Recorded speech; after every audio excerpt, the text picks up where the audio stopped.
तो एक खैर नहीं है। आज ते आ बेटा,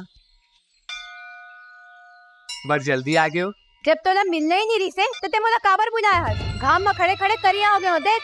अरे ऐसे बात नहीं हो, कहा है ना वो लड़का मन। रुक रुक, ते फिर पी क्या है? अरे नहीं पिए रहे हैं यार, वो लड़का मन न कल जबरदस्ती तोर नाम लेकर पौवा थमा दे, महू एक के सास मार दे।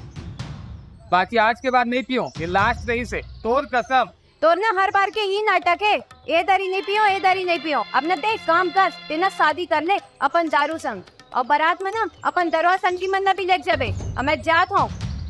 अरे अरे सुन तो,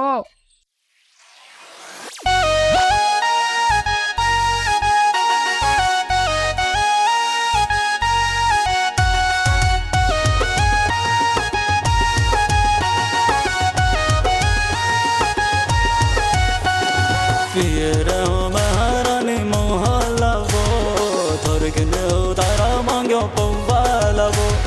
पियर महारानी मोहल्ला वो थोरकने उतारा मांगो पौवाला वो। हो गया नशा मोला भारे भारे भारे, भूल चुक माफ कर दे झन देना गारे। भूल चुक माफ कर दे झन देना गारे। भूल चुक माफ कर दे झन देना गारे। भूल चुक माफ कर दे झन देना गारे।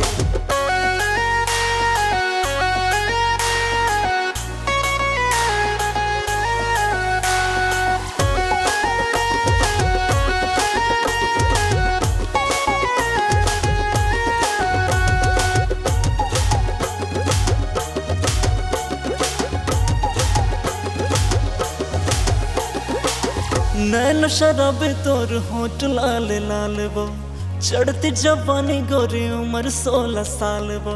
सकत ले जाऊं तोला, फिल्म दिखाऊं तोला, भेलपुरी चाट खाबो, पिया हूँ कोका कोला।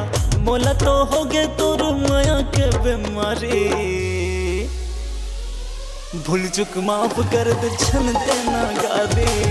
भूल चुक माफ कर दे झन देना गारी। भूल चुक माफ कर दे झन देना गारी। भूल चुक माफ कर दे झन देना गारी।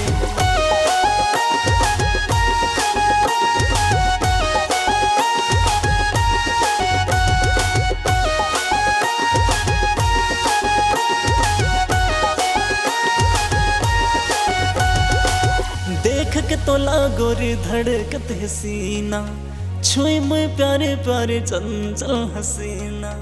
अपन बनाओ तोला, संग मल जाओ तोला, माया में फंसा के गोरी दगा जान दे दे मोला। ते तो हवस जी अटल कुंवारी।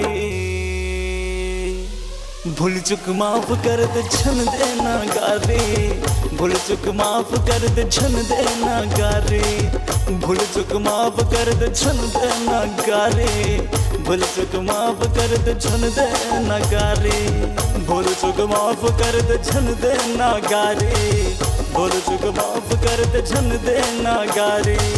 भूल चुक माफ कर दे झन देना गारी।